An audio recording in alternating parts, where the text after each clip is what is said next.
makeup video. What am I doing? Today we're doing fear food video. Conquering your fear food video. Yeah.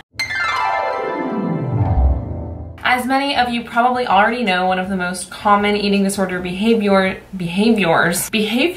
is fear foods, having fear foods. These are specific foods or meals that we have become so anxious about eating that we have developed very irrational but very real fears around them. Well, surprise, surprise, a big part of recovery is confronting these fears, getting over these fears, confronting your anxiety, and mending your relationship with all foods. This is a very important part of recovery. Right, baby? Right? You're not afraid to eat anything. You eat everything. Even stuff you shouldn't, like plastic and paper, you little weirdo.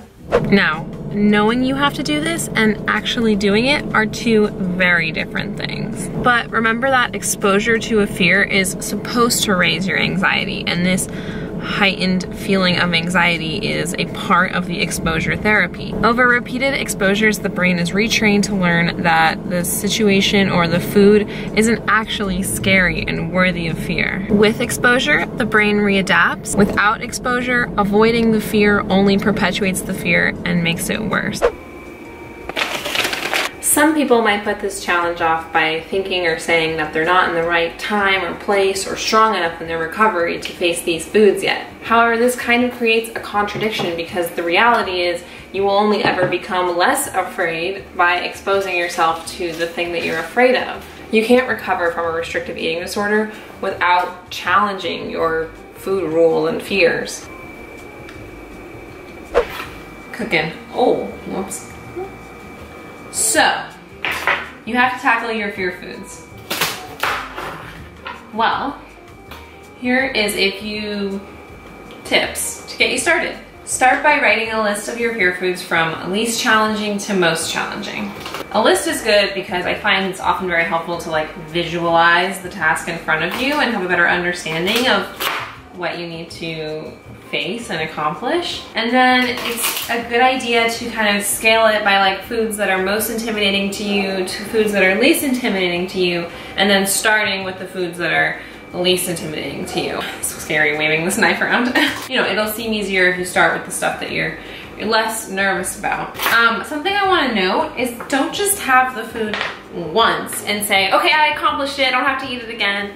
That is not really the point. One of my biggest fear foods back in the day was avocados of all things. I mean, obviously I had tons of them, but I feel like the most irrational one out of all of them was avocado, so I always use that as my example. It's so funny because now I can eat like 6 avocados a day. That was on my list, and I would take it upon myself to eat an avocado or have some avocado toast or put an avocado on a rice bowl or something, just a little something. Maybe like 3 or 4 times a week in the week that I was going to intentionally confront my fear of avocados. And then having done it a few times that week, it kind of just, every single time it just becomes a little bit easier because you realize, okay, I'm not gonna gain 5 pounds from eating a piece of cake. I'm not gonna blow up because I had a bowl of mac and cheese. Like, you realize that like your immediate fears are unfounded. So it gets easier and easier. Then after the like intentional, like, so I'd say I've picked this week to challenge myself to avocados. I had avocados 4 times. And you'll find that after that, you know, especially since usually your fear foods are things that you will enjoy the taste of, I promise you, it becomes a lot easier to incorporate them into your diet like going forward. So definitely don't just try it once and say you've done it, because you know that's not the truth. I did have quite the list of fear foods, I must tell you, but I conquered and ate every single one of them. Some of the biggest being Subway sandwiches from Subway and Jimmy John's, pad thai, mostly a lot of like just eating out at restaurants, milkshakes, cake, white bread, oil, that kind of stuff. I used to be really afraid of eating. Obviously that's some of my favorite foods. Mac and cheese, ice cream, you know, all that good stuff. I promise you, even though it seems like it'll never get better, it will. Alright. I just made vegan risotto. Let's see how it is. Hot. That is creamy and good. Mwah. I'll turn the AC off. Okay. My second tip is to find a person who can support you in facing your fear foods. And It's really important to remember that having this person is super amazing and special, and you should be super grateful that there's someone in your life who is like that. And if you think there isn't, I urge you to think again and rid yourself of this like shame that often people associate with mental illness and eating disorders, and let people in who are more than willing to help you. And also, once you have someone who is willing to support you and help you, communicate with them effectively. So if what you need is for them to just sit with you, let them know. If what you need from them is just for them to eat the same thing as you, let them know. Let them know what they need to do to help you out, because otherwise, like, it's hard for people on the outside to know exactly what it is you need. Just be careful that the person you choose doesn't have their own issues around food or weight, because then that could become not so much helpful and more so just extremely triggering. Wow, this is really good. If you don't have a support person, for whatever reason you can't find somebody to help you through this, then there is always online support.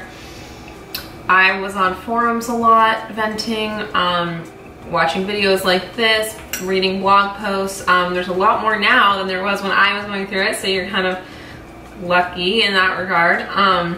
Obviously, my videos are always here for you. If you want to chat with me one-on-one in a more intimate setting, I have my Patreon, or if you just want to join a Facebook group of like-minded, similarly recovering individuals, I have one of those available as well. Just be one of my patrons for as little as $1 a month. I know this is like a shameless plug, but it is a good option if you're looking for support. So it works. I'm sweating. Makeup is off, PJs are on. Time to watch Big Brother and go to bed. But before I go to bed, what did I say? What was I trying to say? But before I go to bed, I have one more tip for facing your fear foods, and that is to always remember to practice self-compassion. At times, things are gonna get scary and you're gonna feel very scared and out of control. And it is okay to feel that way. You are so brave. Recovery is not easy. So just remember to be kind to yourself, be patient and loving with yourself, because you've got this and you'll get there. Hey man, you wanna say goodbye? He's like, goodbye to who? I don't understand the concept of a camera. Thank you guys so much for watching this video. If you liked it, make sure to give it a thumbs up. If you're new here, hello, my name is Rachel. This is Ladle by Ladle. I make videos on eating disorder recovery, body positivity, self-love, intuitive eating, and veganism, and I'd love to have you with me. So if you haven't already, hit subscribe. Okay, see you guys next time. Bye. What was this? What was this?